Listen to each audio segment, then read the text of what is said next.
HDB ફાઇનાન્સનો IPO કાલે listing થાય છે, જે 740ના ભાવે આપેલો હતો. પ્રીમિયમ 9.5% છે, એટલે 70 રૂપિયા જેવું પ્રીમિયમ છે. અનલિસ્ટેડમાં એ 1100માં વેચાયો હતો 6 મહિના પહેલાં. હવે જેમને એક લોટ લાગ્યો છે તેમણે રિસ્ક લઈને ઊભા રહેવું. મે બી 6-1 મહિનામાં 1000 સુધી આવી શકે છે. હવે જેમને એચએનઆઈ કેટેગરીમાં લાગ્યા છે 280 શેર, તેમણે શું કરવાનું?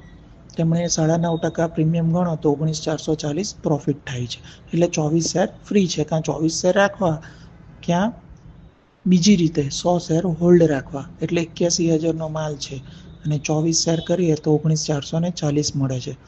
તેથી જો સમજો પ્રાઇસ ડાઉન જાય 615, ત્યાં સુધી એમને નો પ્રોફિટ નો લોસમાં રહેવા મળી શકે છે.